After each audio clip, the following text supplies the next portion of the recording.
guys, welcome to the very first episode of the She Social podcast. My name is Miss Cosmo. Very excited to finally bring you this conversational platform that I've been wanting to kind of start for a while now. I had started She Social sometime back in 2018. Took a bit of a pause because, financially things weren't coming together. So I figured this is a great way to kind of reintroduce the brand, but also over and above that, in times of lockdown, we can't throw gigs, so we can still chat to our favorite artists. And who better to start with than the person who kicked off She Social for us in the beginning? The one and only Moonchild Sanelly. How are you, babes?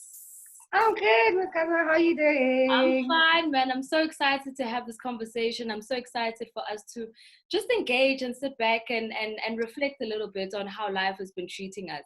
Obviously, things are a little bit difficult and that things are a little bit different right now because we are on lockdown. So we can't have this conversation in person, which I would have loved to do. Yeah.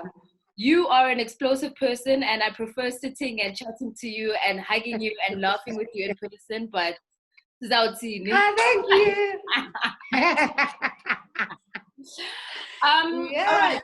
So I know lockdown has been a little bit different for a lot of people because obviously not being able to be out is one thing because, cabin fever seems to kind of settle in. But I find that a lot of creatives have also decided to use this time for themselves to get into the zone, get into studio, get into more recordings and issues like that. Have you been in studio and recording? I literally have a studio set up here, and because I was supposed, this part of the year I was supposed to be working on my album. So I was supposed to be in the US, in the UK. I was supposed to be traveling, and then by June coming back to finish up the stuff with the South African producers I love. So everything changed, and well, we figured everything, because I got on lockdown after starting the touring. I was coming from Australia a week after that lockdown, so I couldn't continue So I had to just work from here, and I'm shooting music videos from here. We've bought things now where it's content is from home. Things are going to be coming out no matter when it's allowed for us to come out. It's not going to stop the music. So I have been recording. I have been working on my album actually. I've been shooting music videos for singles, for products. So I'm going to be dropping a lot of stuff. That's so awesome. I think that's the best part about it is that it sucks because we're staying at home, but then it's also forcing people to actually zone in and start to work as well. Because I think being on the road and being all over the place doesn't really give you the comfort or the time for you to sit down and concentrate on the music. And I think that's the really important part about it. So you saying that you had traveled to Australia and then obviously coming back and then it being locked down, were you not scared? You go to, oh no, now I need to go into quarantine. I think I was scared for the connecting flight. The guy who was sitting in the middle seats situation was coughing to a point where I was like, look, I cannot be polite about this one. I don't know which country you're coming from. I don't know who you've been in contact with. All I know is I can't be getting this because I'm coming from a music festival. Festival where it was worry free. Everyone was just like, hey. So it was crazy. And then that reality hit. And then now you're confined with people from everywhere. And they're going to where you're connecting. It's not even coming to South Africa yet. You're going to meet more people. So I just had to show him that, yo, man, every time it coughed, I'd cover myself blatantly so that he stopped. Then they started wearing, all of them wore masks. So I was like, finally, please. Because now everyone is paranoid. And that's it. And then I stayed at home. I just stayed here. And then, I didn't go nowhere. Obviously, staying indoors kind of settles in with a lot of people. I mean, a lot of people have to deal with a lot of issues, obviously, having to be confined at home. As we're seeing now, things are escalating quite heavily with regards to, for instance, gender-based violence, because people are now stuck with their abusers at home and situations like that. Have you found that being at home is helping you rest yourself mentally, or is it also just kind of working yourself up just a little bit more for you to kind of deal with certain things and issues that you've kind of been sliding under the carpet?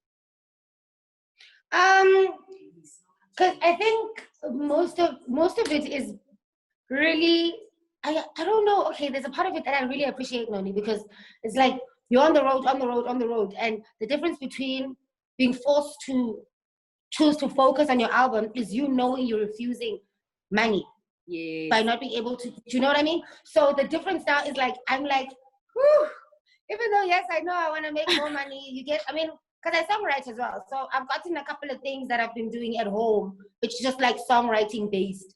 But like, it's like my team was ready and prepared to be spending a lot of money this season. But it's like, we're chilling, we're focusing on the album, we're doing festivals out there, but we're focusing on the album.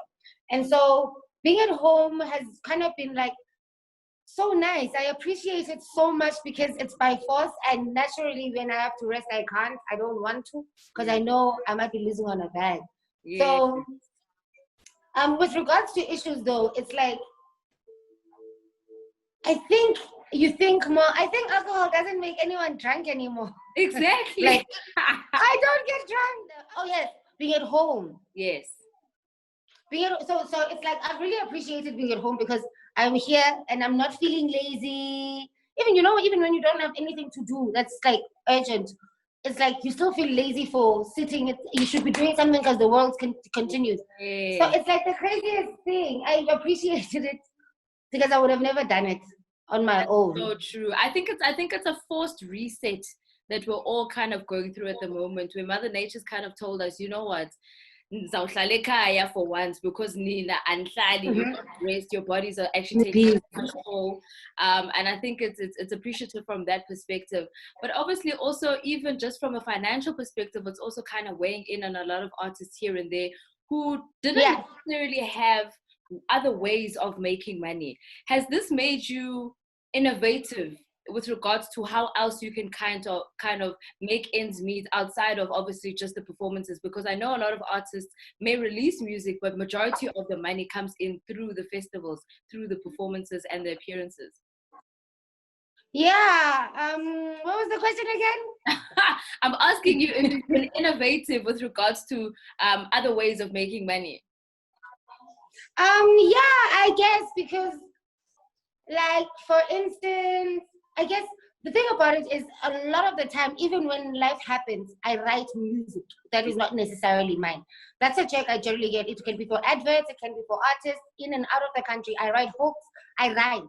So I've focused on getting more of that stuff and getting my team from the publishing to get me more of that stuff, and I'm doing more collaborations.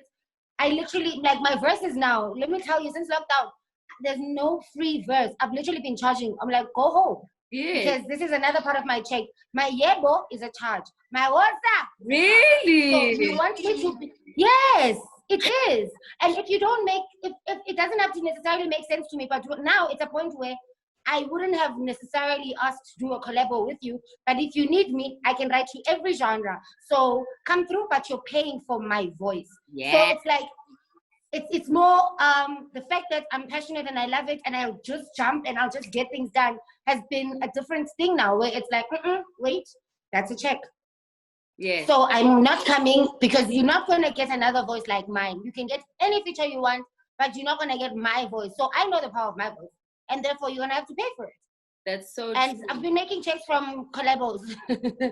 I'm not, I'm saying that's amazing, especially because I think around this time, especially in the music industry, I don't think a lot of people realize that obviously we have personal relationships with other artists. Yeah. But when it comes to actually making the real money, you realize that the little things actually count. And I'm so proud of you at the fact that you're actually insisting on people paying for those little things, because at the end of the day, it is your voice that is going to sell it. And if people are going to scream, yeah, bo, at a festival, they're screaming because Moonchild said it, not because the thing has said it. You know what I mean? That's the thing. Speaking of, and a lot of the times, because you're a woman, they say, no. I know my worth. That's the thing. That's why I didn't pack my way with you, or you. I know my worth. And Kali Papa is a pop. Do you know what I mean? So, I'm not coming at all. Even that verse I wrote with the Red Bull collaboration I just did, it's Kulumi Mali, Hayum Soning and the phone. Yeah, po, and phone my number very quickly. Speaking of collaborations, we just want to give you a big shout out for the collaboration with the Queen Bee herself. Can you Hey! tell us just a little bit about that? Because I think that was a huge moment for South African music industry, for yourself and Busi Mhm. to be included in that compilation album. So tell us how it actually came about. So with our involvements are pretty different. Mine had been from I met the team in December, Global Citizen Times. I had met her team. There was this private situation that was happening, and we went there. I performed, met the team, and then we really got close with her eyes. Wait, see, he's very, very nice. It's like we're close now. And so when we were, so I didn't like from, you remember when she used the Para as a summary for South Africa, the African situation. And so even then, I didn't know that was going to happen, but I was already taking the team around for research, to live performances and things like that. And the thing about me, generally, I'm very open. And so when I knew whoever that gets, I didn't even know one is supposed to be chosen. All I knew was it was research, and I knew it was for Beyonce. Yeah. And so I took him around to live performances where I was playing, so you can see other people that are live and awesome. And then the surprise was when I heard about Para, and I called him on some. He's like, surprise! I didn't want to tell you. And I was like, okay, cool, great. And then now it's like, okay, from now on, I need you to send me all the songs you have that are not out. I need you to. I'm like, okay, cool. Cool. So I was like, I don't care. I know. I'm sure right there you were like, now, like, there was no playing. Even so, I got him. So when I went to Coachella, I saw him there as well because they were launching the collaboration she has with that other brand. Yes. And when he came to me, he said to me, oh, so before that, they'd seen me in studio with Diplo in LA. Then the team called to say, we know you with Moonchild. We need another song. So we made songs with Diplo. Yeah. Then in Coachella, he comes to me to say it's for an African project. And then I was like, oh shit, okay, cool, great. And he's like, you're like really involved. So they started sending me different songs. Like I've been involved in so many songs that made it in the album and some that didn't make it. I mean, a lot that didn't make it and some that made it. Like even Your Water with Pharrell, I'd already done the backings and things for that. So I didn't even know, at the point where the album came out, I didn't know where I made it until literally the week before, because I was involved in the project. I'd been in studio, I couldn't post having a drink at 3 a.m. because I've been in studio since freaking 2:30 from the whole night. And I'm waiting for them to approve a hook or a verse or something that was gonna work in the project. And I can't be showing drink because they're watching, like they're here. And I can't be having a shot at 3 or 4 or 5 a.m. anywhere without that approval. Because I feel like it's gonna be like I'm slacking and I'm not trying to do that. Like I've never worked so hard. Not knowing where the fuck I'm gonna fit in that space. But I was a part of the project. It was crazy. Yeah. It was crazy. And I could keep it a secret because it was my long-time dream. Yeah. You know, I hadn't signed anything. I was quiet in general. Even Busi saw too. Me and Busi saw were both quiet to each other. And I knew she was in there because she didn't know. Even when I found out the last song, My Power, I was in London when they sent me that song to say we need a hook here, we need ad-libs here as well, da da da da da. So I went in there and I heard her, and I still kept quiet because I'd kept quiet about my entire process with the team. So when I heard her, I was like, the two people that actually are best friends and love Beyonce like the ultimate. It's like, it was the craziest thing. And I could still keep it to myself. It was so big and so special. Oh. So it was crazy. It was insane. I find that so amazing, the fact that, you know, the universe kind of came together for the two of you, because like you're mentioning, you guys are best friends. You've been working with each other for so long. You guys are both amazing and explosive artists. And for you both to be chosen to be on the same track, I think is amazing. Like... It was definitely fate. It was definitely God in the works on that one, and basically saying you deserve every single accolade. And to be nominated for a Soul Train Award, I think was also really awesome. That album is mind blowing. So shout out also for representing Africa with the Lion King, because I mean Ikalela. So it needed to be represented by Africans. You know what I mean? My hairstyle finally makes sense now. Do you? Yeah. Now the thing that you have to make sure that you actually seal in is meeting the Queen Bee herself, and then say, hey, I've been working towards this. You know, we're together. I feel like that laugh, you're basically saying that there's another secret you're keeping, but it's okay. I mean, one day is one day, you know. Surely it's gonna come through. Surely it's gonna come through. All right, so you're working on the project, which is really awesome. I think a lot of people have been hearing you on a lot of feature songs. Yeah. We've been waiting for Moon's signature album, which was to be dropping soon.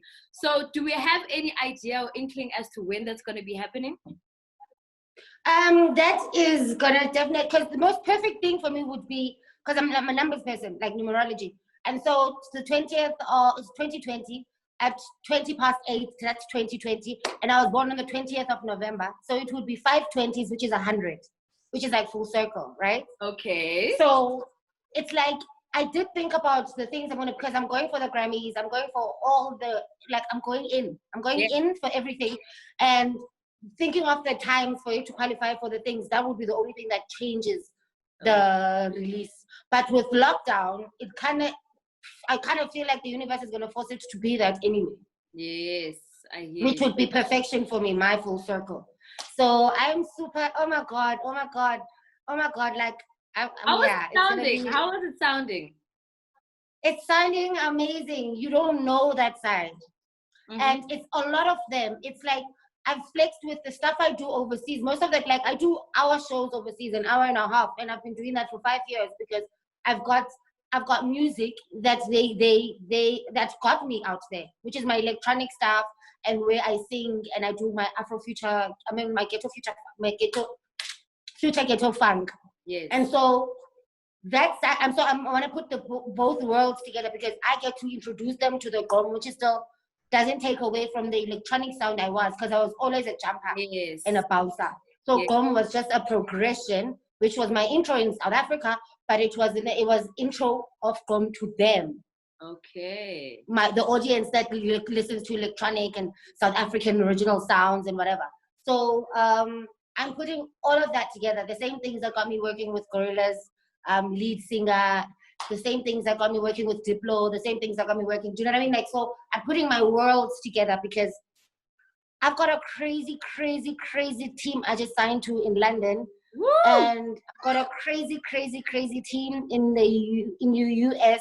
I don't know if I can say it yet, but I had meetings from the time I did Coachella last year where crazy people would come see me at the Airbnb. So that's finally come together. We finally sealed the deal, and it's about to be crazy. Everything of mine is going to be available globally with a push globally. Like, not globally, like if you're in the UK, you can buy an app. No, like teams. It's crazy, and it's been we've been working towards that. But it's not just a deal, because I've always said I'm not going to sign something that limits me to the world. I'm world. And so the world that we sign to is a part of understanding what type of artist I am, and I still have the creative freedom. I'm still wild, but I've even got more access to people that I freaking am fascinated about. So it's about to be, it's crazy. It's my global going now. So the album is literally starting with this lockdown, which is, for me, the world will change. Even mine is changing as we open up. Like, it's gonna be crazy. I'm out, Minnie. I'm out. Like, I'm gone. What I love the most about you is the fact that you're so carefree. I love the fact that you don't let little things get to you, but I also love the fact that you're so outspoken and that you believe in yourself, you believe in loving yourself, and you believe in loving your body. And obviously there was an issue with regards to the song that you had done with the Jazzy Disciples, if I'm not mistaken. And your argument with that wasn't necessarily to say that it's all about the song, but I think the bigger message behind the song was there's women who are always being objectified in hip-hop songs, and I supported that voice, because I mean, I'm a hip-hop DJ, so I hear this music all the time. And why is it such an issue for people to accept women who appreciate themselves? I mean, even in the States, you find somebody like Lizzo who is so body positive about herself, and people always shun her about it, and she says she doesn't care because she knows she's a big woman, but she loves her body. Why is Yes. it important for you to make people understand that they need to accept themselves and accept women for who they are and the expressions of themselves? My biggest thing is that we go through, like, I mean, now there's gender-based violence. We know these things.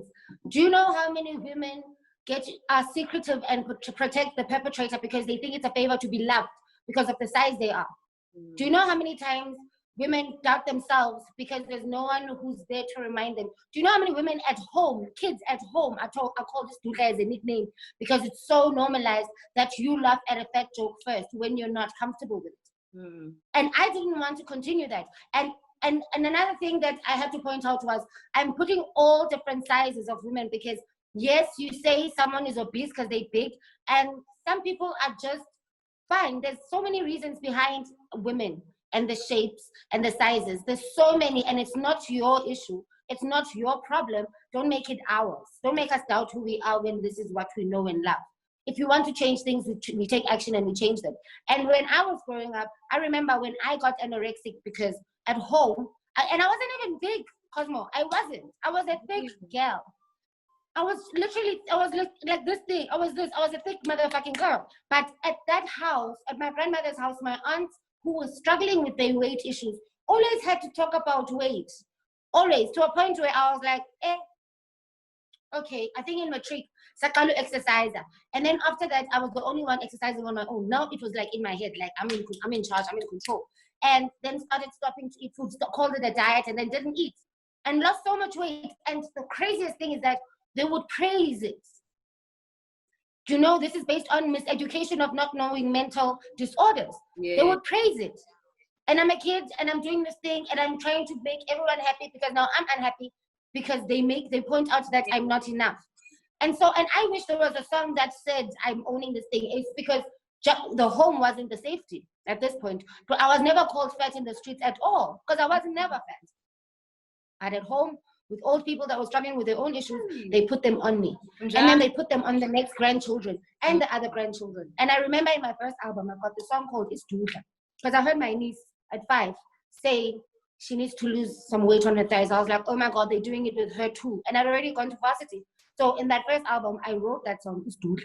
Where I grew up, Ukucheba is murder. Yeah. And it's like, so it's almost like I've become the person I needed when I was younger. I hear you. Owning my sexuality, coming from being sexually violated when I was, you know what I mean? I'm that person I needed. So you're the person that you needed because at the end of the day, when you were a young girl, you didn't have that voice. And I understand that. And I think a lot of girls who grew up around their families or grew up around those times, maybe having to go home and then maybe go to school and come back. But hey, what's going on? 1, 2, 3. And it's like, no, I'm growing. I can't be skinny for the rest of my life. I was skinny at 14, but definitely growing up and becoming 18, things are going to start growing and happening around my waist. But it's about appreciating me for who I am and not necessarily shutting me down. So songs like that, I think, are appreciated. And I think voices like that are very appreciated as well, because not a lot of women have that voice to speak up for them, for the issues that they face, that they might feel are actually pulling them down in society, but they need to be loud and proud about them. So I appreciate that you spoke out about that. Thank you. That's why I was mad. I didn't care about the song. I mean, I didn't care about the song being on radio. I cared about it reaching the people. That's why after that, the response I got, I decided to just like even let go of my Instagram for a moment and just post the people, the song it speaks to. Yes. Because it's not about that decision maker who's stopping it because of their own issues and them translating it closer. Because first of all, a titi is ibele in Xhosa. It's not even slang. Go to the dictionary. Ibele. So are you also saying, on top of that, we can't own it? Are you saying my language is vulgar? So I'm not coming to that party. Because obviously the song is not for you. So let it speak to the people that it needs to speak to. And well, it has. And that's why we're on phase 2 now. I've got a surprise as well. We've done a remix, and it's just like, maybe you should guess. Maybe you should say guess the artist. It's like my ultimate twin. Of course. And of course. You know, we already know who it's gonna be, and we love it. It's gonna be crazy. So just finishing the video. The people that send the videos, onto the email address. We're still doing phase 2. We're finishing up now, so they've got time to post it until like Monday. Basically, yeah, if you haven't posted, it's late. It's almost late. But like it's gonna be crazy, Noni. We're shooting the video for that now, incorporating those videos. The label in the UK, initially the team that side was scared of when I said, what the fuck? And then they were like, oh my God, okay, let's go. What else do you need? Let's go. And so it's always that thing, like sometimes, because I don't listen most of the time. If I believe in something, I just go for it. And you learn as you go, which is what makes my team awesome, because they just adjust as we go also. Yeah. And they just, it's like, believe this part. Like, you just have, it's like, this is what, like, and geez, I don't even argue now. I just walk away and I do it. So the team is there, and it's like freaking, it's going to be beautiful. It's going to be beautiful. We've gotten videos from all over the world. It's going to be beautiful. It's going to be so beautiful, and I'm so excited to see how it's going to come together, because I know one thing about you is you've got a powerful voice, and your best friend's also got a powerful voice, so I can't wait to hear the collaboration. How awesome it's going to look. You balance the sheets now. I didn't even say. Well, I mean, it was obvious with what you had said to us. But nonetheless, thank you so much for the chat. I think what's important right now is obviously you taking care of yourself, taking care of the music, because we're quite excited about where you're going to be taking your career. So excited about the global reach, because you have the South African flag high, and you're going to be taking us all over the world with you. And we wish you all the best. And of course, during this time, because COVID is still rife, please make sure that you're keeping yourself safe, either staying at home or you're sanitizing, or obviously wearing a mask when you're out on the streets. But hey, we're going to find other ways to perform, because maybe you must get a mic with a filter and a mask to cover. I've got. Really? I actually got one like 2 years ago in Thailand. I've got it. Let me show you. This one. So I put USB here. I can put aux here, and this is the speaker, and then I play the music. Oh wow! I even have reverb. I've got a lot of mobile things. In my hustling days, I would buy a lot of like gadget stuff to be able to perform before being booked. That is so awesome. Yes! And I've got masks. Yes! Are those, is that you on the mask? Girl, yes. I see that signature blue hair. So obviously we're going to be ordering some of those masks so that we can keep safe. I'll send you some. I'll tell Kobe to bring you some. Yay! Awesome. Thank you so much, Moon. I really appreciate it. Thanks for having me, Noni. I'm so excited. Yes, of course. You're an amazing person, and keep on flying high. You're shining so Thank you. Thank you, Miss Azrael. Love you. Bye-bye.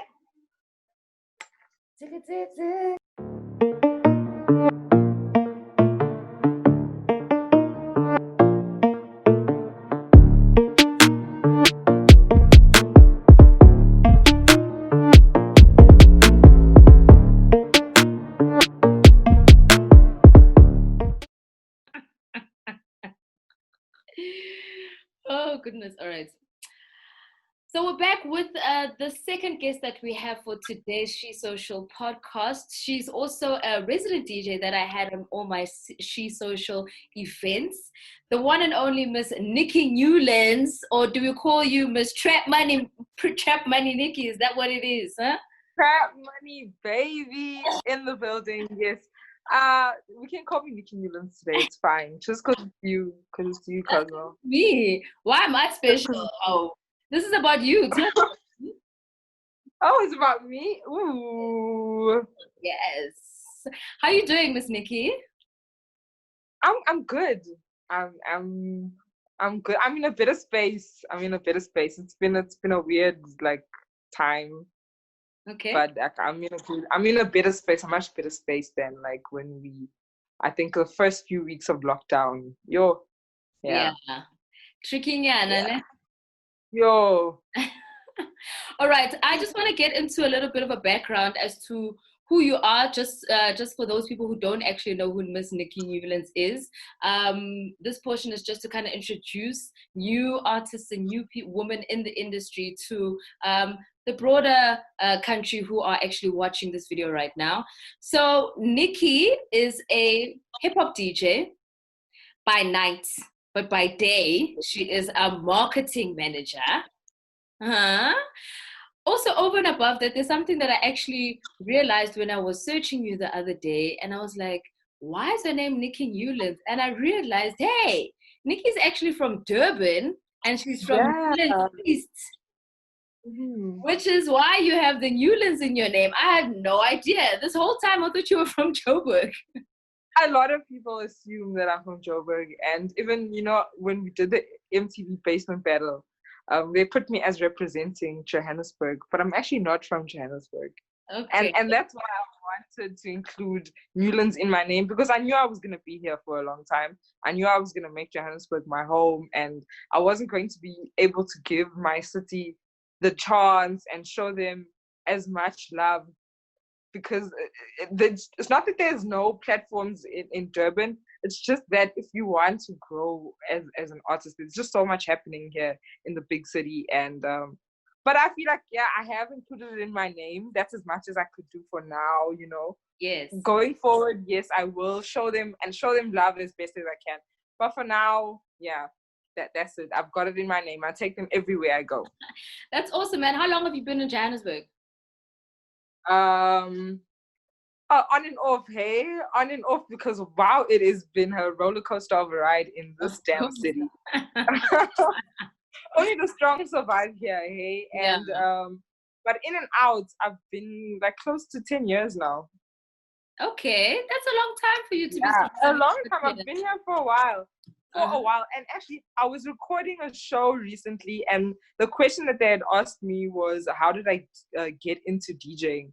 And funny enough, the person who had brought me onto the show was actually one of the reasons I got into DJing, you know, because I had first gotten here and worked like in the clubs. I had been waitressing, and I used to watch the guys because there weren't much female representation on the decks.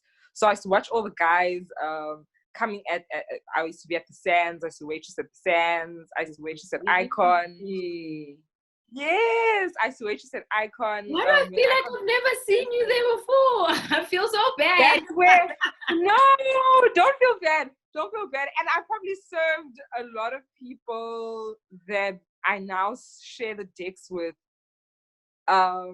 whilst working in the clubs. And I always used to like nag the guys, please teach me how to DJ. Please, I used to nag Switch.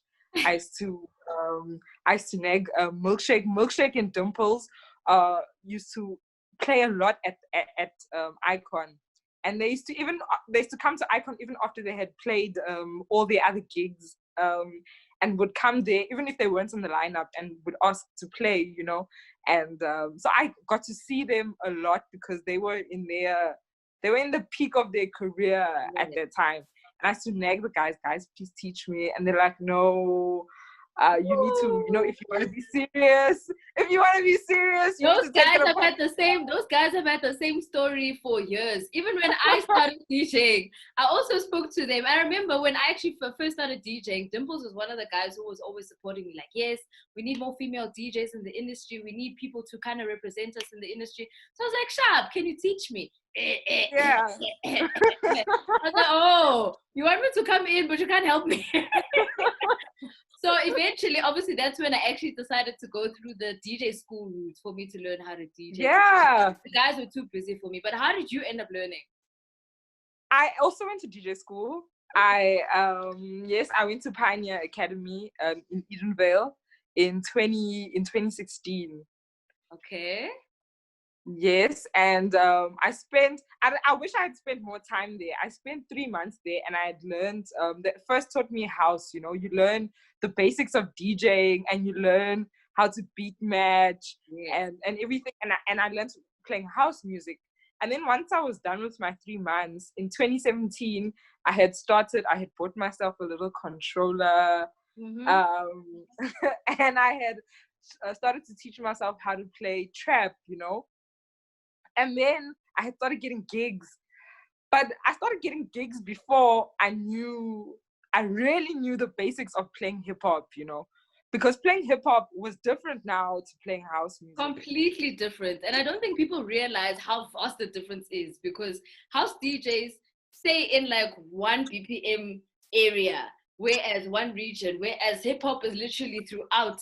You're playing in 60 BPM, 70 BPM, 80s, you're going into the 90s. There's just so much going on, 100%. And I had not known all of that, and I was making a lot of mistakes, and I was playing without extendeds.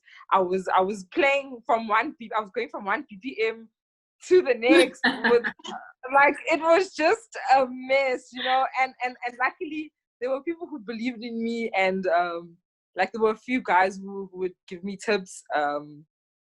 Hudson would give me tips. Who else? Louis the 15th taught me how to make my own extendeds. Oh, really? So then that's when I started making my own extendeds, and learning to stay in like a specific BPM during sets. That's the most important part of DJing, because if you don't do that, you're not mixing, and then it's 7 July throughout your whole mix, and then it's a mix. Horses, just horses the whole time. But I just wanted to get into why specifically DJing. Like I can hear your journey and the struggles that you kind of went through with regards to getting people to pay attention to you and to teach you. But what made you sit back and click and say, I actually want to be a DJ? In the clubs, working in the clubs, you get to hear you get to hear the residents, you get to hear the big names, the highlights of the night. You hear the people that are just starting out. The DJs were coming and going, and whilst I was either a waitress behind, running in and out of the kitchen, or bar lady behind the bar, I was starting to get very familiar with people's sets. And I was like, no, man, this is getting a little bit boring. It's getting a little bit boring for me, and it's not the stuff that I want to hear.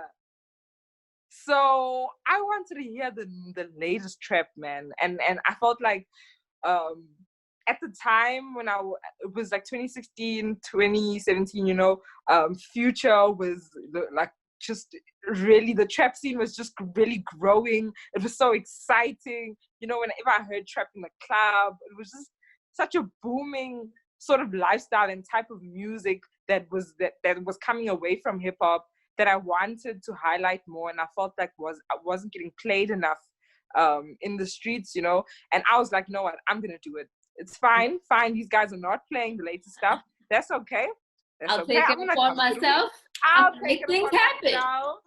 Yeah, and make it happen. Basically, that's how I became a DJ. That's so awesome, man. I love the fact that you had that rumor for you to actually sit back and be like, you know what, there's a problem here. These people aren't trying to solve it. So I'm going to solve it. I'm going to make a plan and sort this thing out. That's the type of energy that we're trying to grow within the entertainment industry for women. And I think I appreciate that about you, because I can see the energy that you have towards it, the passion that you have towards DJing, but also over and above that, just representing women and saying, yes, I'm a pretty girl. Yes, I also want to be in the club, but I also want to be respected. I also want to be able to do the things that you guys can do and step into your space and hold my own. And I think that's the important thing that women right now need to do, because sometimes you'll find some who decide, no, you know what, let me give up. This thing is too hard. Maybe I shouldn't be in this space. Maybe I'm pushing in the wrong direction, but you keep on persevering. I'm sure you also felt a couple of hurdles when you were actually on your come up, correct? A lot of hurdles, people always compare you to other females. People like to put the females against each other, especially, they in my come up, there was a lot of the female DJ, I put that in inverted commas, was starting to grow, and now a lot more than the previous big names are now coming in the scene. And there was a lot of comparison that people would make with me and other maybe trap female DJs or whatever, and so we're starting to get really annoying because I'm like, we can all share the space together and all exist without you guys having to say, I have to now be more like this, or I have to sell a certain image, you know, when like people were trying to turn me into being the person that I'm not, you know, and that was getting really frustrating for me. So I realized that I had to take a step back from certain cliques, from certain like people, you know, and sort of steer my own course and decide, okay, what's important for me in this, you know, am I trying to have clout? Am I trying to have a long lasting name in the industry? Am I trying to learn more? Am I trying to, you know, create platforms for myself and for other people so that, you know, it doesn't have to be this hard for us all the time? And so I think my journey's really been about reflecting about what I'm trying to do in this industry, as just opposed to just coming in and having a short span life in the game, you know. Because as you said, some girls come in and, you know, it's a little bit difficult, and, you know, they lose energy and they lose steam because of how hard it is. You know, you deal with a lot. You deal with a lot constantly, and you're always second guessing yourself because maybe things don't happen as quickly for you as they do for others. Yeah. So it's sometimes hard to maintain that positivity and to keep motivated. So it's always good to constantly reflect on what it is you're trying to, you know, have in this industry and what name you're trying to build for yourself. Definitely. I think you can also kind of mirror that, especially because you are in two very heavy male industries. And I hate this question, I won't lie. Like, I was actually doing an interview 2 days ago where someone still wanted to ask me, oh, how does it feel being a female in a male-dominated industry? And I'm just like, oh, I'm so tired of that question. I've been answering that question for 10 years. I'm so over it. But the reason why I want to bring it in for you now is because it's not necessarily just you being in a male industry, but it's also just you having to balance both being a strong female presence in the entertainment industry, but also being a strong female presence in the corporate space. And people don't really speak about the conversations or the struggles it is for you to actually hold your own in a corporate position, being a marketing manager of such a big brand, and for you to be able to manage and steer that and still be able to control your music and your personal brand as a DJ at the same time. How are you managing to do that simultaneously? Listen, nobody actually ever brings up this conversation. Like, it's such a hush thing, you know. I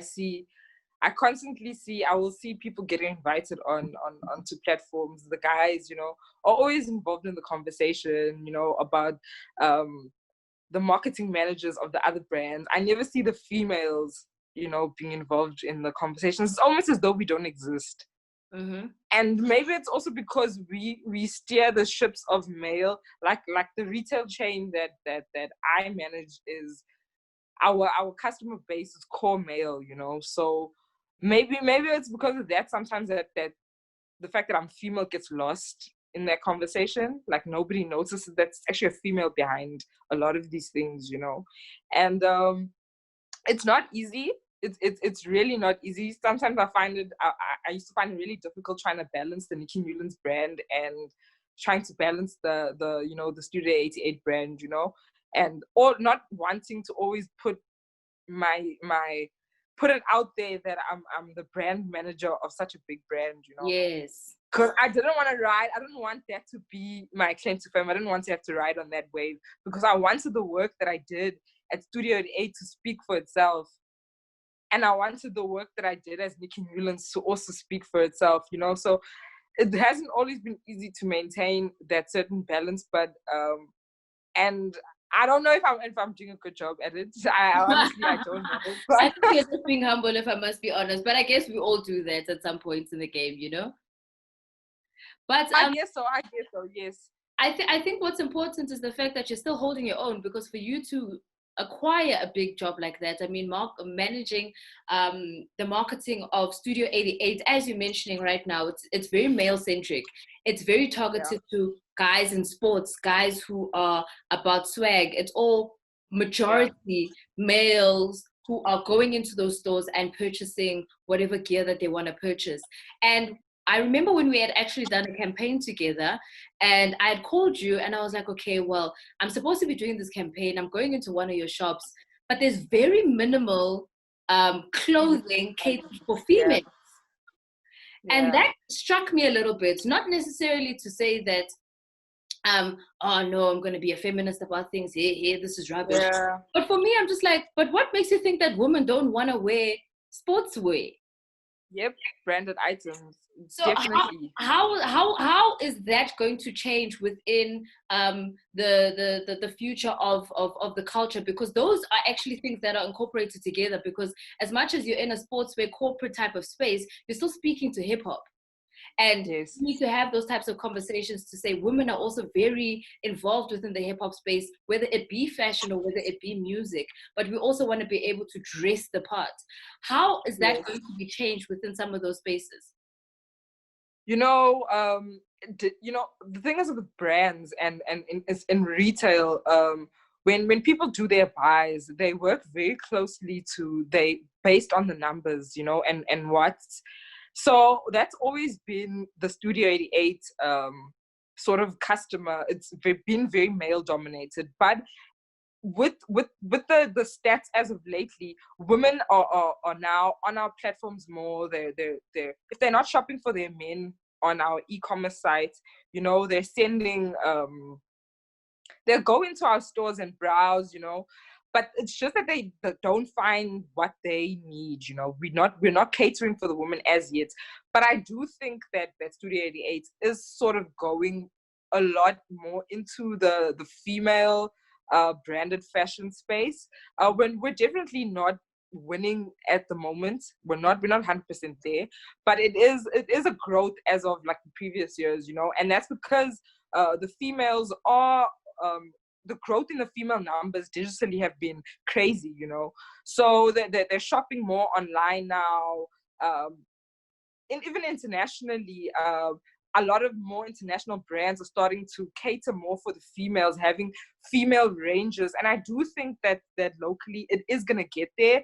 Yeah. Maybe in the next 2 to 3 years that I think that brands are going to start affiliating themselves more with female brand ambassadors. They're going to affiliate themselves more with big female DJs, with female influencers, because even in the influencer space right now, I think that the females are working really hard, and brands are starting to know this. Brands are aware, and I do think that a shift is coming. It is coming. It is happening really, really slowly, but it definitely it is coming, and I hope to see the change in the next like year or two. Hopefully it is going to change. And of course, what I think COVID has kind of taught us is that this is basically the general reset for a lot of industries. It's a general reset on how we shop. It's a general reset of how we go out and enjoy a meal. It's a general reset of how we're going to be out in the clubs. It's a general reset of how we're going to interact and socialize with other people. Being a DJ, it obviously then kind of backtracks for us a little bit, where we sit back and we're saying, okay, cool. Where does that place us now going forward? Because we need to now start thinking differently, because we can't be in a place where there's 20,000 people anymore and playing for a huge crowd. Things are definitely going to change for us in that aspect. Where do you kind of see the entertainment space moving forward after COVID-19? You know, I don't want to say after COVID-19, because I feel like COVID-19 is going to sort of be here for a while. It's going to sort of be our reality.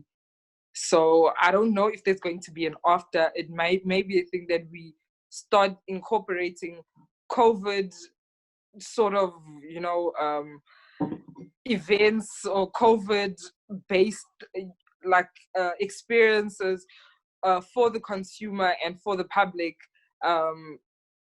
going forward. And I think how DJing is going to move like in that digitally, and as much as I hate it, because what I loved so much about DJing was the interaction with crowd, the interaction with people, you know, and I don't really enjoy stuff online as much. I really don't. I'm with you. I also don't. I'm not gonna lie.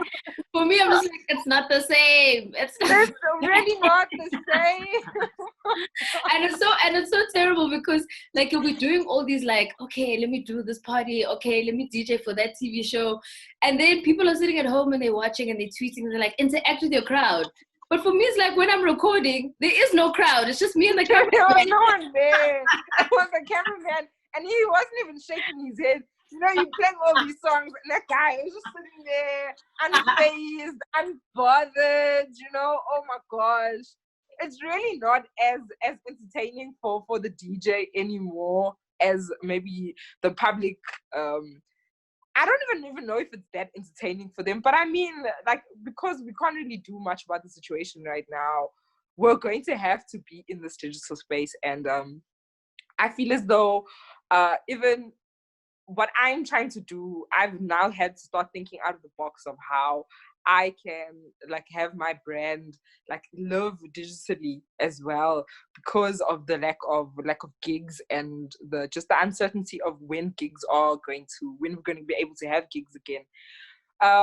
So I'm trying to think of ways of like digital ways and digital parties where I can include the Studio 88 name and give the platform out to other DJs.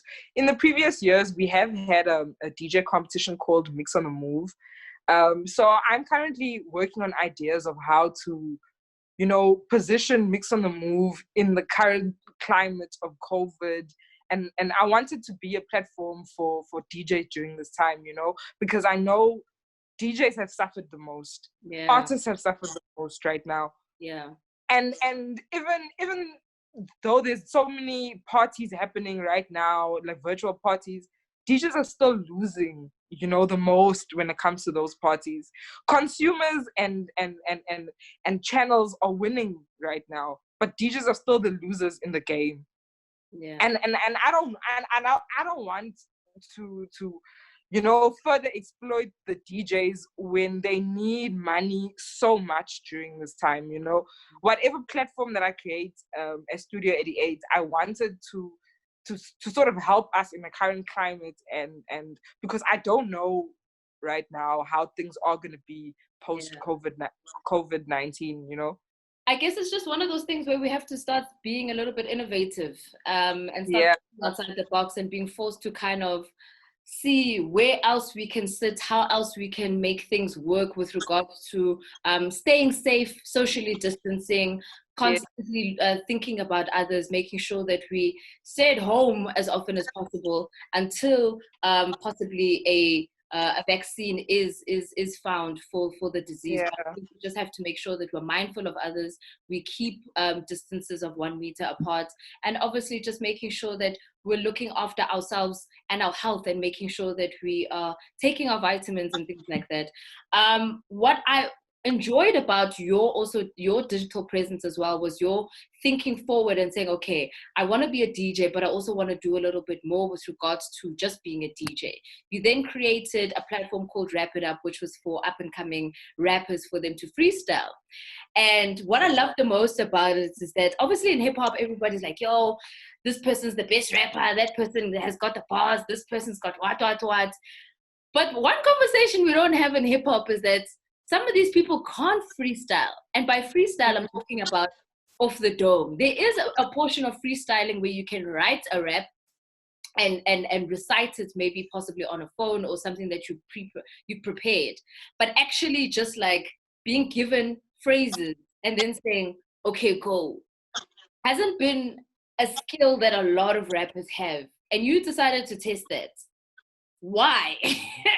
Are you trying to shake the balls of hip hop? What's happening? You know, that was never the intention. My intention was to never shake the table, and I respect the rappers that are gifted with their pen game, you know. But if we're gonna be really honest, the word freestyle has taken like such a left turn in the sphere of rap and hip hop music. People often will drop content and it'll be titled freestyle this or freestyle what. But like, if we're gonna be really honest, those guys are actually not freestyling, and I think it's slightly insulting to the craft that where these freestyle rappers do exist, the ones that are so gifted, and it is a craft, it's a skill, it's a craft that you have to practice. You don't just wake up one day and decide, oh my god, I'm just gonna off the dome, I'm gonna kill these niggas. No, man, it's not it's not a wake up one day and I just have the skill. And I feel as though Wrap It Up, even we got to show the people that actually practice this, that practice the skill and, have taken years at becoming, really, really good at it.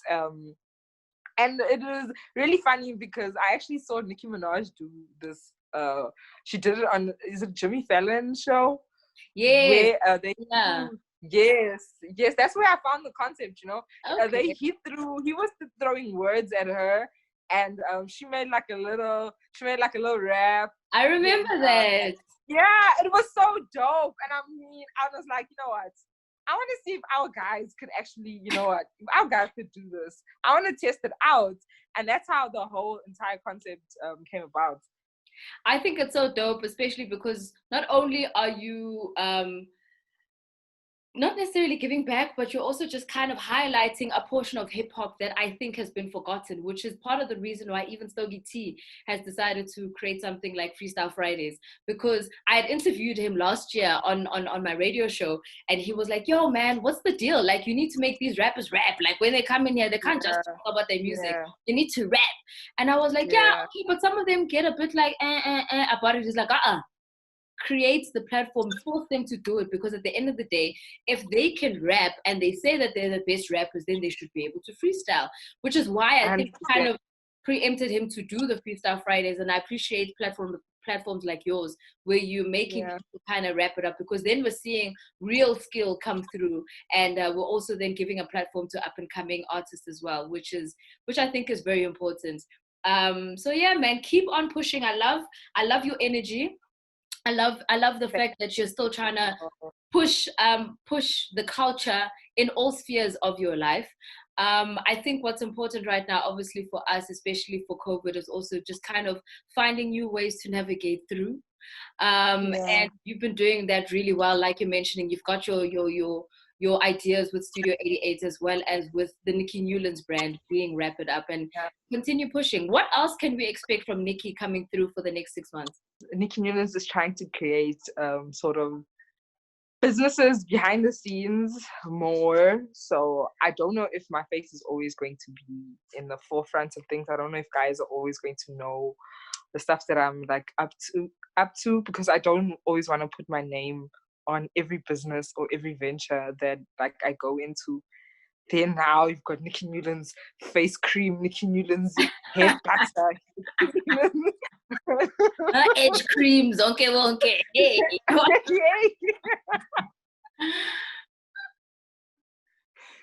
So I don't know if I don't know if I want to work like that, but yeah, I am working on a few things right now. So and I'm also working on some music. But I don't want to talk about that too much. I don't want to talk about. I know that feeling. I know that feeling. Do you know why? Because I've been DJing for a very long time.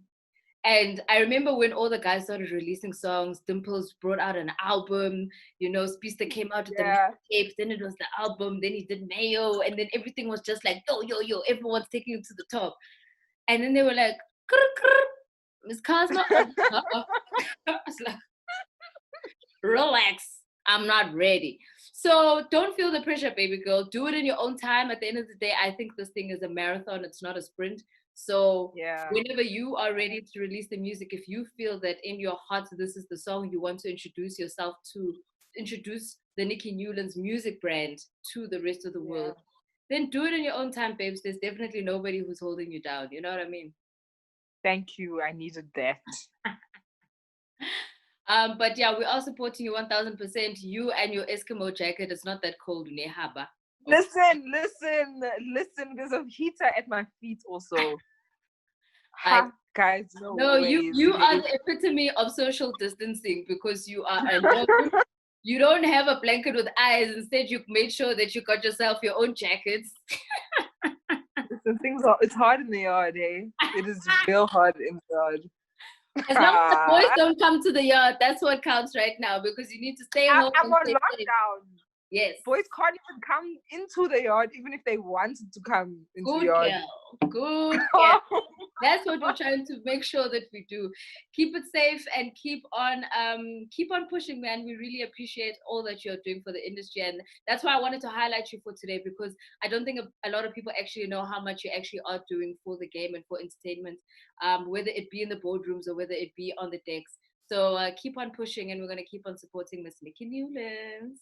We love you, Cosmo. Thank you so much. We can't wait for She Social to be back in the streets. You know, it's coming back. It's coming. But well, obviously, once regulations have opened up, and we know how the eventing space is going to become or how it's going to change, we obviously have to abide by all of those laws and rules. But once we know exactly how we can move forward, I'm definitely bringing back She Social. Yes. Thank you so much. All right, and that brings us to the end of episode 1 of the She Social podcast. Thank you so much for joining me, Ms. Cosmo. I'll be back with another episode this Wednesday, so make sure you look out for it and keep on subscribing to my channel right here on YouTube. I'll be bringing you more conversations from females in the industry, whether it be artists, whether it be DJs, whether it be photographers, whether it be brand managers, anybody and everybody who is working in entertainment at the moment will be having a conversation with me, because I'm all about making sure that the women are heard and we're about to take them to the future. Keep on watching and subscribing, and thank you so much for joining me.